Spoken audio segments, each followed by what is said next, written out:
भगवान का दूसरा विवाह जाम्बवती से संपन्न हुआ। किन से संपन्न हुआ? जाम्बवती से। तीसरा विवाह भगवान का कालिंदी। चौथा विवाह भगवान का, तीसरा विवाह भगवान का सत्यभामा से हुआ। चौथा विवाह कालिंदी मीन्स यमुना, पांचवा मित्रविंदा से, छठवां विवाह भगवान का सत्या से, सातवां भद्रा से, आठवां लक्ष्मणा से। और भौमासुर नाम के दैत्य को भगवान ने मारा। उसने 16,100 कन्याओं को बंदी बना रखा था। उन सभी कन्याओं को भगवान ने उसके बंधन से आज़ाद किया और भगवान के टोटल विवाह हो गए 16,100। हर रानी के गर्भ से 10 बेटा और 1 बेटी हुई। इतना बड़ा परिवार हुआ। बोलिए कृष्ण कन्हैया लाल की जय। जय श्री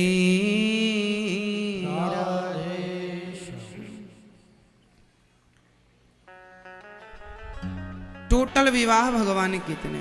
भगवान अपनी गृहस्थी में बड़े प्रसन्न हैं। देखो भगवान विवाह करते हैं, हर रानी हर पत्नी का विशेष ख्याल रखते हैं।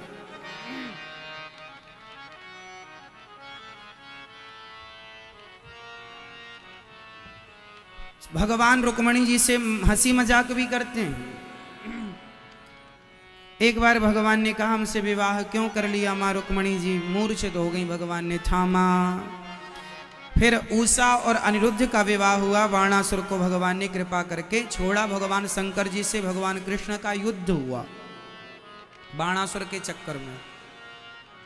4 हाथ छोड़ के बाकी सारे हाथ भगवान ने काट दिए। बहुत सारे हाथ थे बाणासुर के। फिर राजा नृग पर कृपा की। राजा नृगो नाम नरेंद्रोहा मिक्ष्वाकुतनयः प्रभो।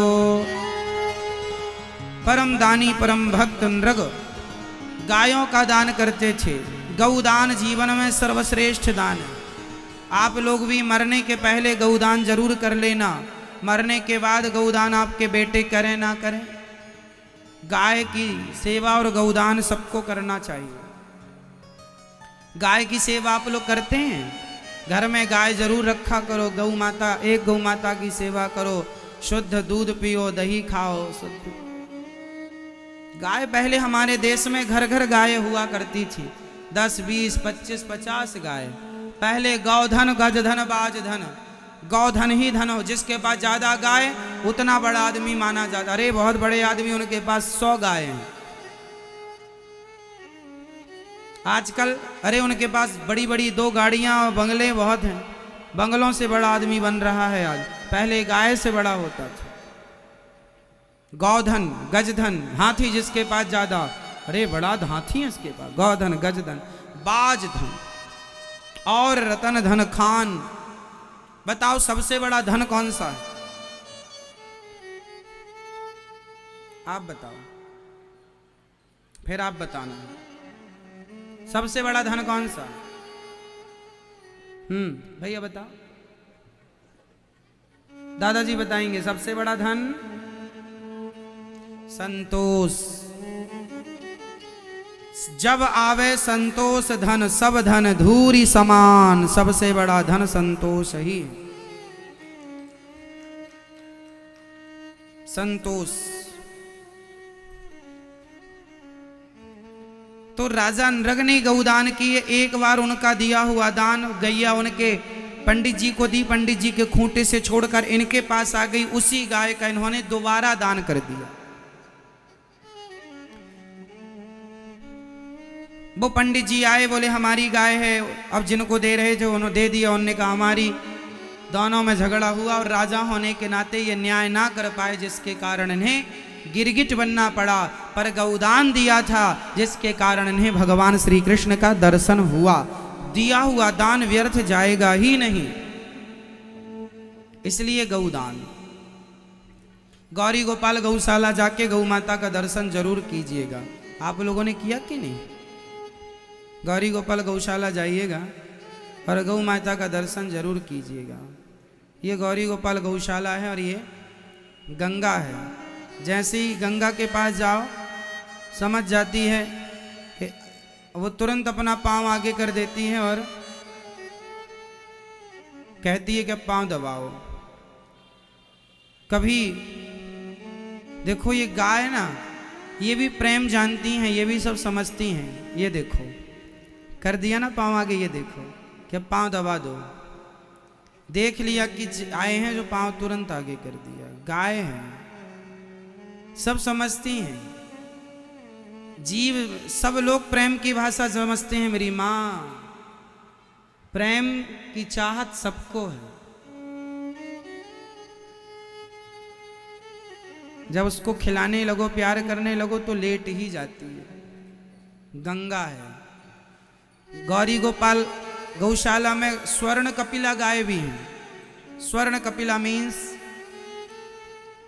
लाखों में कोई एक गाय होती है स्वर्ण कपिला। स्वर्ण कपिला जिसका मुंह, जिसकी आंखों की पलकें, पूंछ स्वर्ण की तरह हो, गोल्डन हो,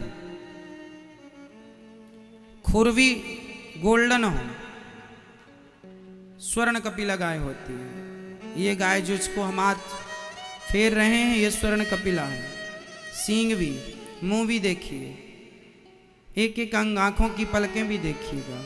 कुल मिलाकर आप गौरी गोपाल गौशाला जाएंगे ना तो गायों का दर्शन आपको होगा। गौ माता की सेवा आप भी करें घर में, अच्छी बात है। पौंड्रक राजा नृग पर कृपा की, राजा नृग का उद्धार कर दिया। इसके बाद पौंड्रक और काशीराज द्विध का उद्धार किया। पौंड्रक नकली भगवान बना घूमता था, भगवान ने उद्धार किया पौंड्रक का। जरासंध का भगवान ने भीम भैया के हाथों उद्धार कराया। जरासंध पर कृपा की, 2 टुकड़े की भीम भैया ने दोनों यहाँ वहाँ फेंक दिया। उसके बंधन से राजाओं को मुक्त किया और सबको विदा किया। उन्होंने कहा कृष्णाय वासुदेवाय हरये परमात्मने प्रणतक्लेशनाशाय गोविंदाय नमो नमः।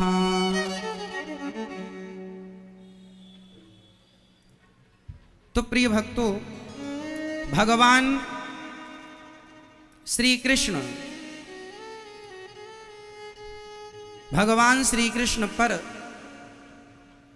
जो विश्वास रखते हैं, प्रेम करते हैं, भगवान उनका सारा दुख दूर कर देते हैं। हरे परमात्मा ने, हे प्रभु मेरे सारे दुखों को दूर कीजिए, मैं आपकी शरण में हूँ। भगवान ने जरासंध का भीम भैया के हाथों उद्धार। फिर शिशुपाल का, शिशुपाल ने भगवान को कितनी गालियां दी? 100। और भगवान ने 100 गालियां सुनकर भी उसे क्या किया? क्षमा। जब अधिक हो गई 100 पार तो सिर काट दिया। भगवान ये कहना चाहते हैं आप भी सहनशील बनो। बात बात पे उत्तर देना जरूरी नहीं। कोई आपको कुछ कहे, हर बात का रिप्लाई करना जरूरी नहीं।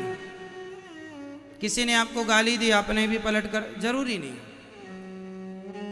100 गालियां सुनी ना। जब भगवान 100 गालियां सुन सकते हैं, हम भगवान के दास होकर 10-20 गालियां तो सह ही सकते हैं, सुन सकते हैं। हमारी क्षमता थोड़ी बढ़नी चाहिए, है ना? इसलिए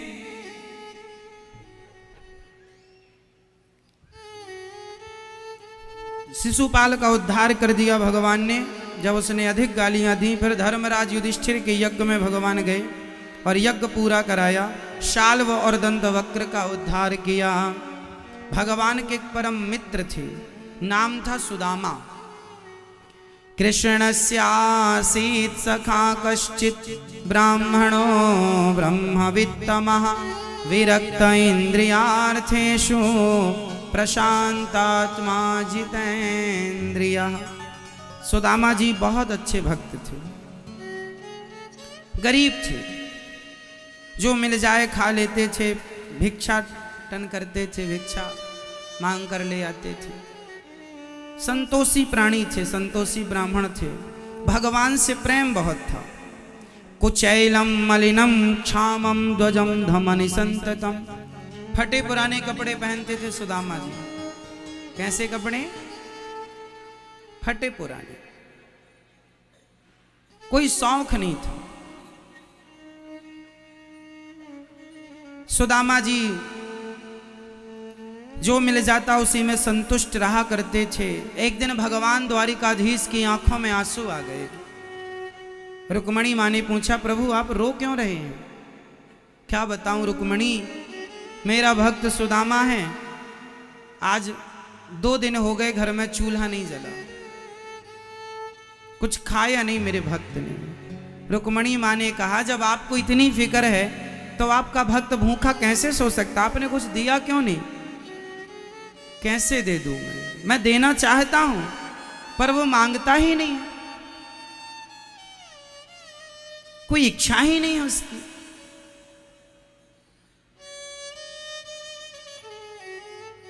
वो ये कहता है कि मेरे भाग्य में जो मिलना है वो मिल के रहेगा।